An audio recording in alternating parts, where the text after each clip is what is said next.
In 1535, the bells of Münster tolled a sound no prayer could soften. From the church tower, a woman hung, her body swaying in the cold wind. A single iron hook pierced clean through her collarbone. For 3 days, her screams echoed through the city.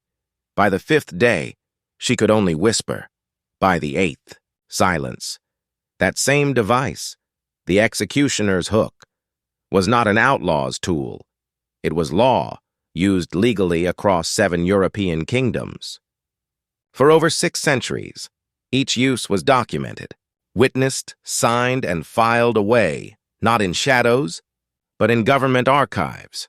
Every scream had a ledger. Every death had paperwork. Today, I'm going to show you 3 ways this instrument was used. Methods Hollywood never dared to portray. The reason executioners called it the Whisperer, and why won Queens. Tears nearly ended it forever. We'll also uncover the final victim, a woman whose death by hook in 1866 sparked outrage so great it changed execution laws across the world. And when I tell you what happened to the hook stolen from a German museum in 2019, you'll understand why some historians believe the story of this device isn't finished. But before we go that far, you must understand what justice really meant in medieval Europe.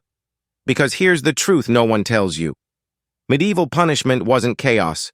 It was business. Imagine it. Nuremberg, Germany, year 1276. Hundreds gather in the square to witness a new form of judgment. The air smells of smoke, iron, and bread. A woman stands on the wooden platform, condemned. This isn't a beheading, nor a hanging. This is a demonstration, a revolution in justice. For centuries, torture belonged to war, chaotic, impulsive, unregulated. But in the 13th century, Europe made a decision that would define its soul. They moved torture from the battlefield to the courtroom. They made it legal and efficient. The executioner's hook became what lawyers called intermediate punishment. Too cruel for the whip, not fatal enough for the sword. The perfect middle ground. Between pain and mercy, it was designed with mathematical precision to keep you alive just long enough to regret being born 4 prongs, each curved at a surgeon's angle, and that's exactly what these men were. Surgeons of suffering. They trained for years, apprenticed, studied anatomy, where to pierce for agony. Without mercy, but without death, every act was recorded. The crime, the sentence, the duration, even the time it took for the condemned to fall silent. And that's the most chilling part. This wasn't madness. It was order. Sanctioned. Systematic. 3 types of hooks were crafted. The throat hook, the rib hook, the suspension hook. Each one served a legal purpose, each one a different chapter in the anatomy of pain. But before we descend further, you need to understand what Hollywood always gets wrong about the throat hook, because when you realize what it truly did to the human body, you'll understand why the condemned couldn't even scream. The throat hook was the first and cruelest of the 3. It began as a simple iron spike, no longer than a man's hand, but it was shaped with intent, not to kill, but to silence. The condemned was lifted by a rope. The hook, placed beneath the chin, would pierce through the soft flesh beneath the jaw. A clean entry, small, deliberate. And then, suspension. It didn't crush the throat, it didn't sever arteries, it simply hung there, a cold nail through the voice of a human being.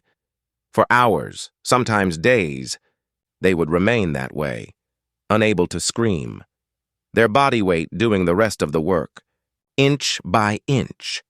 This was why they called it the Whisperer, because the only sound you could make was a breath that sounded like a prayer. To modern ears, this sounds barbaric, but to the courts of 14th century Saxony, it was justice measured by faith. The logic was divine. The tongue had lied. So the punishment must pass through the mouth. Every crime was a story, every punishment a lesson, and the crowd was the classroom. Not all died. Some were taken down alive, their voices forever gone. These survivors became walking sermons, proof that confession bought mercy. But not everyone believed mercy was possible. In 1564, a royal executioner named Franz Schmidt began keeping a journal. Every sentence he wrote dripped with guilt. He wrote, "I have hung a man by the mouth." He lived through the night. His eyes begged for sleep. Schmidt's diary still survives, hundreds of entries. Everyone signed and dated. It's the most detailed account of legal torture in European history. He wasn't a monster. He was a professional, paid by the same state that paid its priests. To him, every act was duty, each wound, an obligation to order, each silence, an offering to God. The throat hook remained the symbol of discipline for nearly 2 centuries, used on thieves, heretics, and rebels alike. But as Europe's wars turned bloodier, a new kind of hook emerged, not for silence, but for spectacle. They called it the rib hook, a punishment not just to hush the body, but to break it.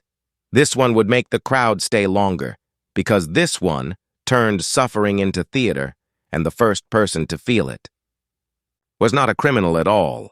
She was a mother. Her crime, sheltering her son, accused of treason.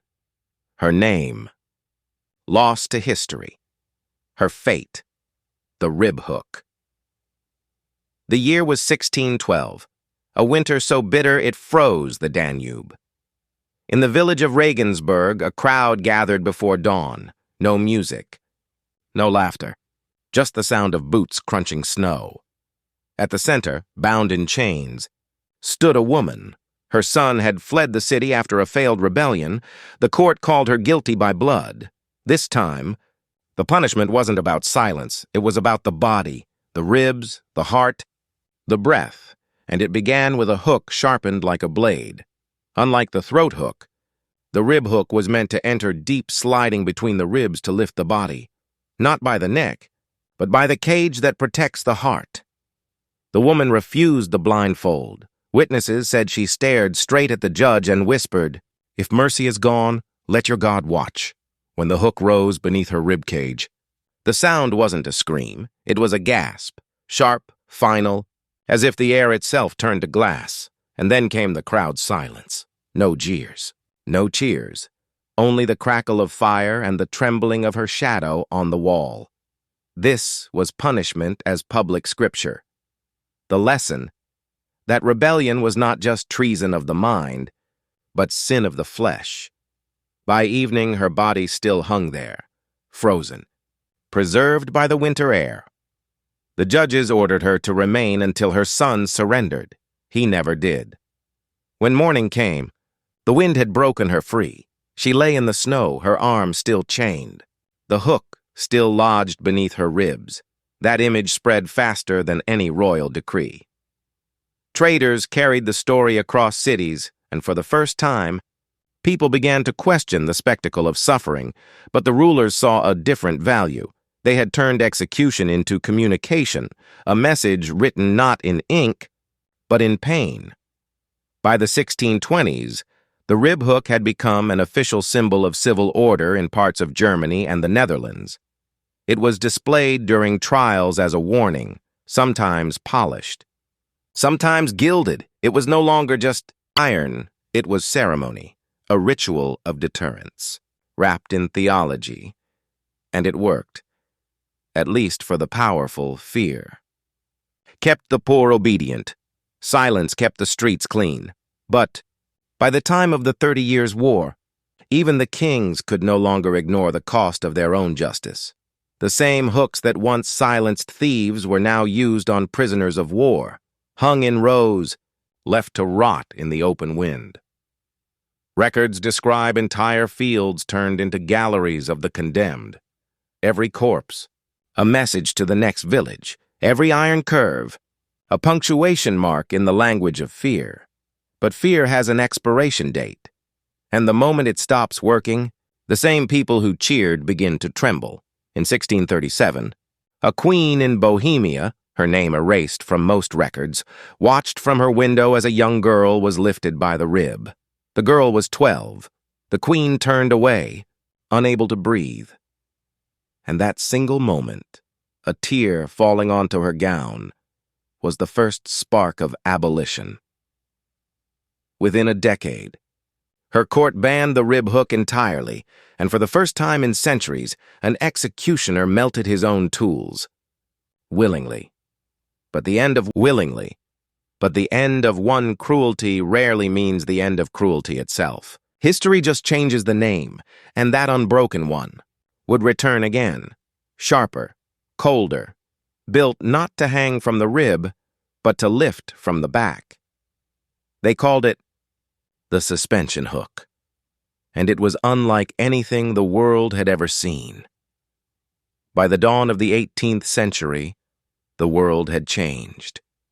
Empires rose on trade and science, but in the hidden chambers beneath their cities, the iron still waited. Called it progress. New courts, new laws, and yet the same old cruelty, now wrapped in words like justice, efficiency, and deterrence. The suspension hook was born from this contradiction, a machine built to look cleaner, more rational, but designed to prolong the same agony. Its curve was gentler, its tip narrower, forged to enter between the shoulder blades. When the rope tightened, the weight of the body arched backward, pulling the chest open like a door. To the untrained eye, it appeared merciful. No blood. No wound visible from the front, but inside, every breath tore the ribs apart from within. This was the Enlightenment's paradox, the age of reason, still searching for scientific ways to break the human soul.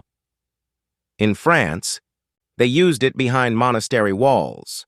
In Prussia, inside military prisons. The records always used the same phrase. Method approved by the council. Non-lethal restraint, non-lethal. It's a word history has used many times to excuse pain. In one account from 1748, an officer was suspended for 12 hours. His body never touched the ground again. When they cut him down, his spine had stretched nearly 2 inches, and yet the reports called it successful restraint. The next morning, they used the same hook again. Public executions had grown unfashionable, but secrecy gave cruelty a new kind of power. No more crowds, no sermons, only echo, iron, and silence. Executioners became ghosts of the system, men who killed for laws they didn't write, and prayed to gods who no longer answered. One of them, a Bavarian executioner named Dietrich Wolf, left behind a single sentence before he vanished in 1781. They call me justice. I call myself haunted. By the time Napoleon rose to power, Europe wanted to believe it had outgrown such cruelty. They built guillotines, the machines of logic and equality. But logic can be just as merciless as faith. It just hides the blood better. Even as the world industrialized, the hook never truly disappeared. It adapted. It became the restraint of choice in early prisons, a tool of discipline, not death. Prisoners were hung for hours, wrists bound behind them, arms pulled taut until their shoulders dislocated. They called it hoisting. It was the suspension hook, reborn under a different name. By the mid-1800s, reports began leaking to the press. Doctors, missionaries, and reformers wrote letters, questioning whether civilization had truly advanced at all, and then one letter changed. Everything, written by a woman who had seen it. With her own eyes, her name was Maria Fair, a nurse, a witness, and soon, the final victim whose death would force the world to look again. Her story would echo through newspapers, courts, and parliaments until the last executioner's hook was finally lowered. The year was 1866. Germany was changing. Factories smoked. Trains roared, and the old world was dissolving. But beneath the sound of progress, one old shadow still lingered. Maria Fair was not a rebel, nor a criminal. She was a nurse, a healer, who had seen too much. In 1865, she worked inside a Bavarian prison. That's where she saw it. The suspension hook still in use, hidden behind medical curtains. Labeled corrective restraint, he wrote everything down, times, names, injuries, and sent it all to the Augsburg Journal.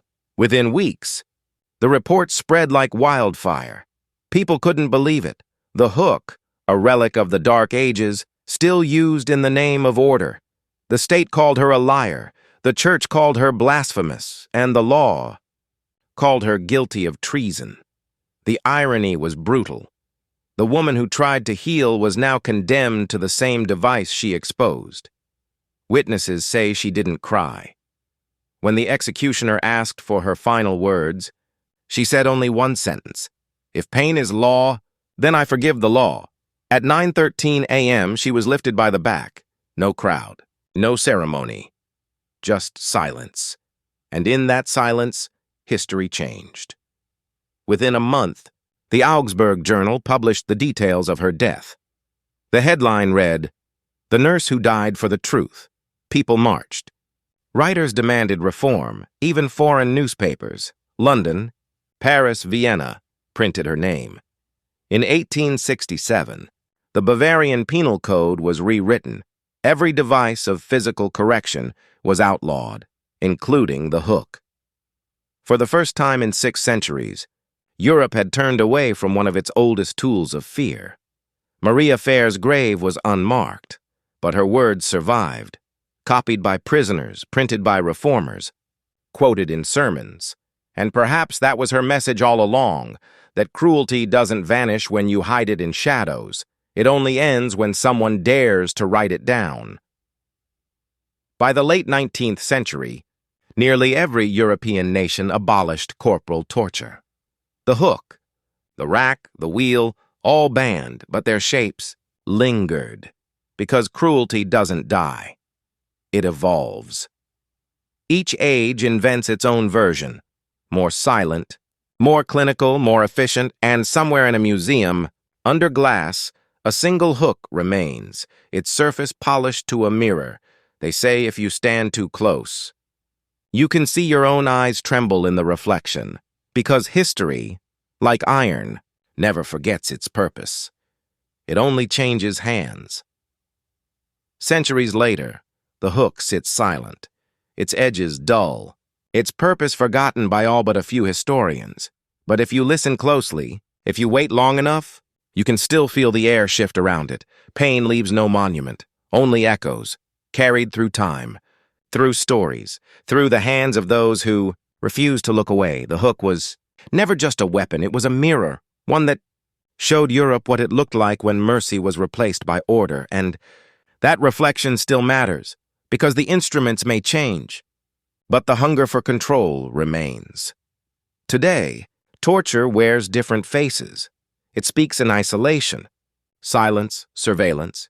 It hides behind language, detention, compliance, correction.